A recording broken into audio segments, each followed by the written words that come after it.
曲琴音响起，清新普善，堪堪与那笛音周旋，是蓝曦臣。此刻也只有他尚能如此，以音律破音律。温宁即便再凶残，也抵挡不住人群起而攻之。他原本还挡在魏婴身前，可此刻已经被站离了老远，江城又毫无阻碍地缠上了魏婴，笛音终是被打断。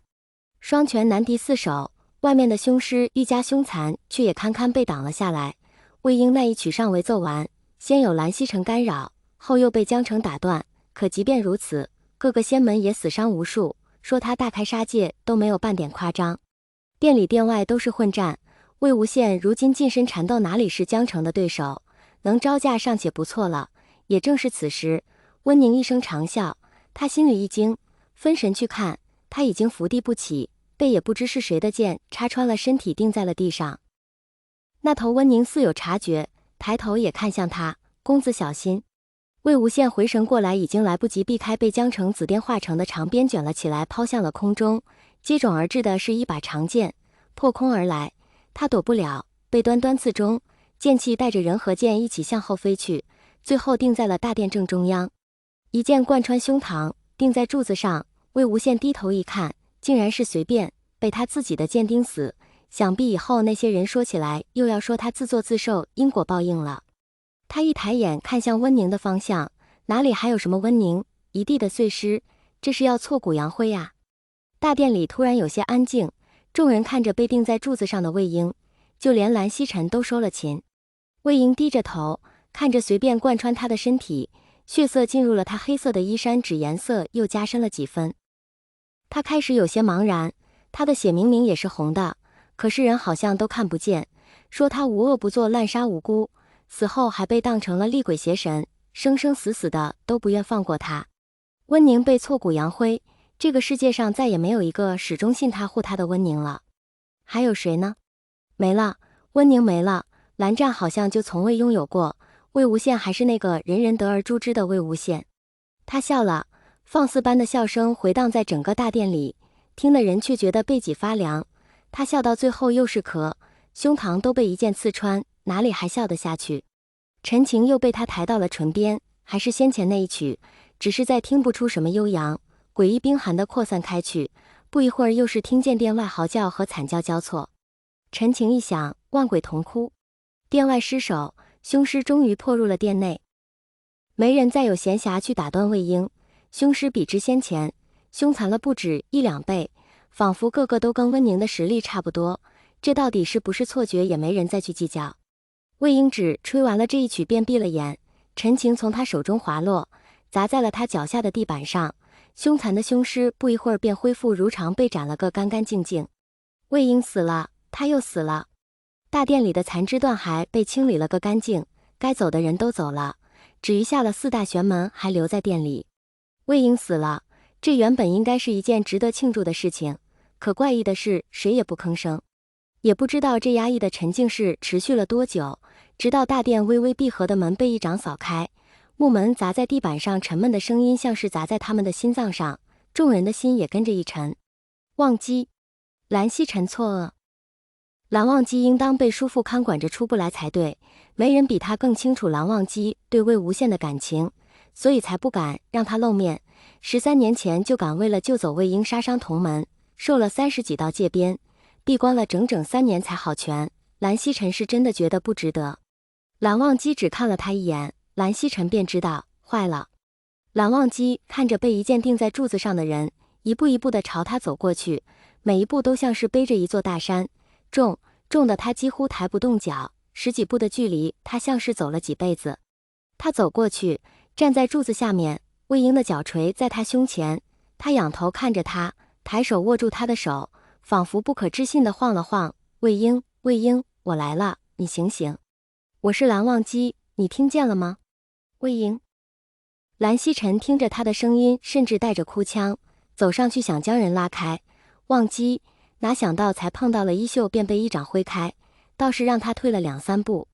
蓝忘机还是保持着那个姿势，甚至都没回头看他一眼。兄长，我信魏婴，如你信金光瑶一样。蓝曦臣站定，摇摇头，想起万鬼同哭，心有余悸，他不可信，他也不可信，他们不一样。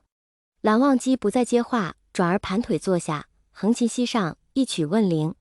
第一遍没有回应，第二遍没有回应，第三遍、第四遍、第13遍依然没有回应。还是蓝曦臣再看不下去，出声阻拦：“停下吧，忘机。”蓝忘机果真停了手，抬头看了他一眼，突然一口血吐出，洒在了琴弦上。同时便听见一声脆响，蓝曦臣张了张口，惊讶之情溢于言表。忘机古琴与主同名，而今琴弦竟然断了。忘机！蓝忘机将琴随手抛在一边，又突然站了起来，探手向空中抓去。蓝忘机在这大殿中探手寻了个遍，终于是消停了下来，跪在了魏婴脚下，模样颓败的哪里有半分平日里名动天下的韩光君的影子。造化弄人，蓝忘机已经不知道他到底是心疼到了什么地步，麻木的不知道该如何是好。魏婴死了，又死了，他又来晚了一步，竟然被活活一剑钉死了。说好兵分两路，乱葬岗会合，他却半路被叔父几句话带回了云深不知处。蓝忘机，是你没护好他，是你失信在先，是你忘了这天下人对他有多恶毒。魏婴到底是怎样的心如死灰？问灵却无灵可问，探手去寻，却只剩下了几缕残魂，比小星辰更加脆弱的残魂。蓝忘机一怔，赶忙从身上东翻西找的掏了个锁灵囊出来，小心翼翼地将手掌里的那几缕残魂装进去，封好再放入怀中。他又站了起来，抬手将魏婴放下来抱在怀中，看见他胸膛上那把剑时不由得一愣，随即抬头看向了江城。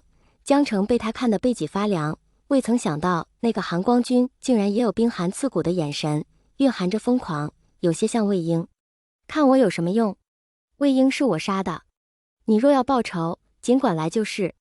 蓝忘机还未说什么，一旁的金陵反而出了声：“少说两句吧，舅舅，你还知道我是你舅舅。”话刚落音，蓝忘机便将贯穿魏婴胸膛的那把剑扔了过来，江城被逼退了一步，那把剑直端端地插在他跟前，剑上刻着的“随便”二字犹如五雷轰顶般的砸在了他头上。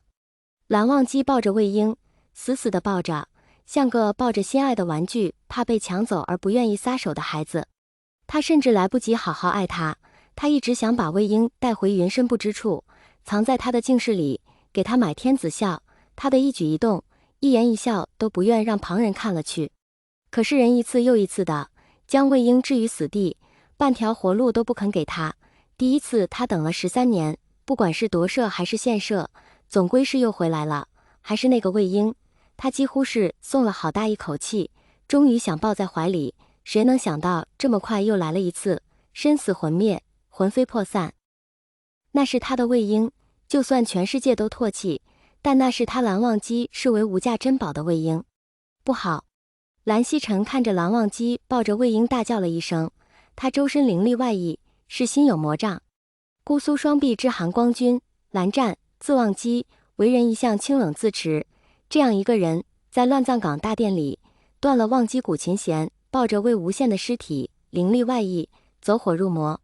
蓝曦臣带着姑苏蓝氏的弟子弹了几十遍洗华，才定了他的心神。后来闻讯赶来的蓝启人要将他带回云深不知处，蓝忘机充耳不闻，仍然抱着魏婴的尸体不放手。蓝氏无奈，只得一同带了回去。自此几十年，韩光君再未出过云深不知处。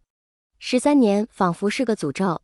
乱葬岗第二次围剿夷陵老祖魏无羡后第13年，真相大白。